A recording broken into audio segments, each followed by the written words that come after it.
and welcome. Today I have a beautifully illustrated book, one that is highly imaginative.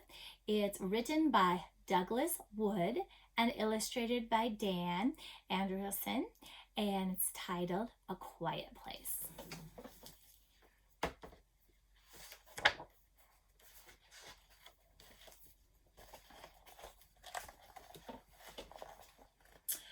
Sometimes a person needs a quiet place.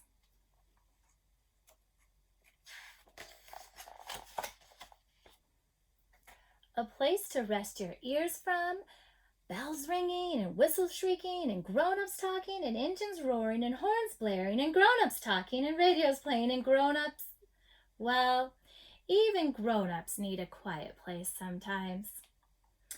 But it can be hard to find one. You have to know where to look.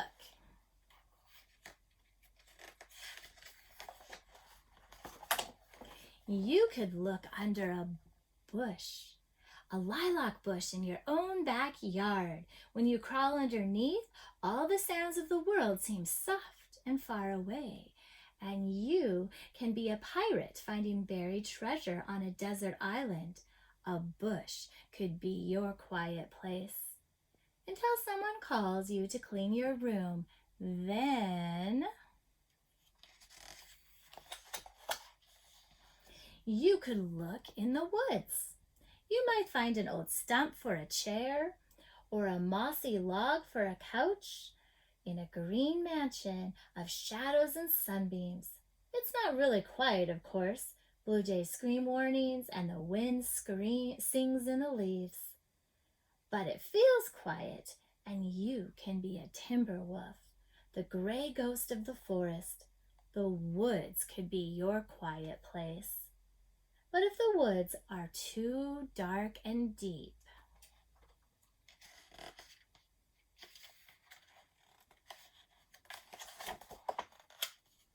you could look by the sea on a beach in the early morning fog.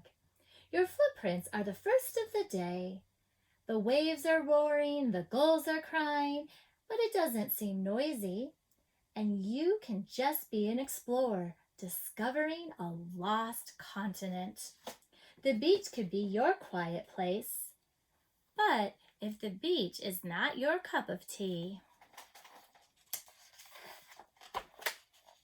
you could look in the desert, where old man Sanguero reaches for the sky and far-off thunderheads bloom like sky flowers over the mesas. A cactus wren drops by for a visit with a horned toad, and a horned toad blinks in the sun, and you could be a Pony Express rider galloping through the Old West. The desert could be your quiet place. But if the desert is a bit too dry, you could sit by a pond. A herring by the shore stands still as a tree branch, and the water is so calm it looks like a mirror. Then a frog plops from a lily pad, and your face begins to wiggle, and you can be the world's greatest fisherman, reeling in a monster catch. A pond could be your quiet place. But if the fish aren't biting,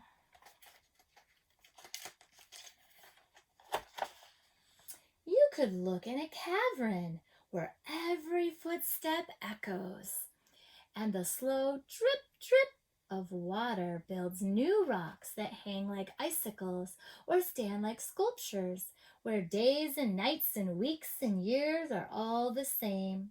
And you can be a cave dweller in the lair of the saber-toothed tiger. A cave could be your quiet place. But if a cave is too cold and damp,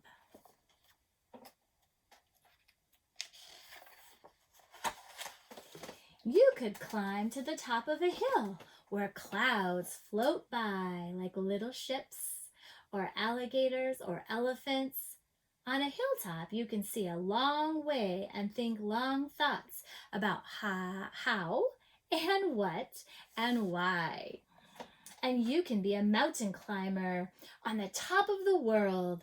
A hilltop could be your quiet place. But if your legs are too tired for climbing,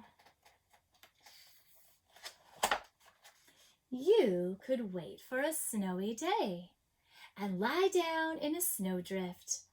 All around you, the falling snow whispers, shh, and wraps the world in silence. If you listen closely, you can almost hear it breathing. You breathe softly too, pretending to be a polar bear sleeping in a land where the snowy silence never ends. A snowdrift could be your quiet place. But if it's too warm for snowdrifts, you could visit a museum where brass tigers and bronze lions stand silent guard over fabulous treasures. Every painting is a magic window that your own imagination can open wide and climb through. And you can be an artist admiring your own masterpiece. A museum could be your quiet place. But if the museum is closed for renovation,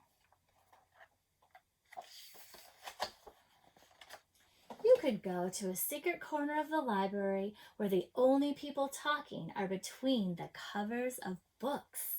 They speak so softly you can only hear them in your head. As you read about forests and oceans and deserts and caverns and museums and 1,000 other things, a library could be your quiet place. But if the library isn't open yet, you could come home and clean your room and read your books and think your own thoughts and feel your own feelings and discover the very best quiet place of all. Do you know where that is? The one that's always there, no matter where you go or where you stay.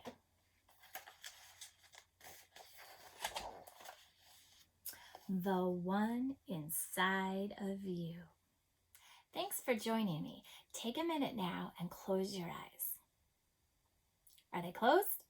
Okay, I want you now to visualize, create a mental picture in your mind of where your quiet place is. Think about what you see there, what you smell, what you might hear. Can you taste anything? What do you feel? Create that mental image in your mind. And when you just need a moment away, maybe you've been working on homework all day, it could be a long day, maybe you need to get away from your brothers and sisters, you just need some you time. I want you to think again of that quiet place. And you can go there, even if you can't leave right now to go take a hike up in the hills or head on out to the beach. You can definitely create that mental image in your mind and use your imagination. Don't forget to breathe.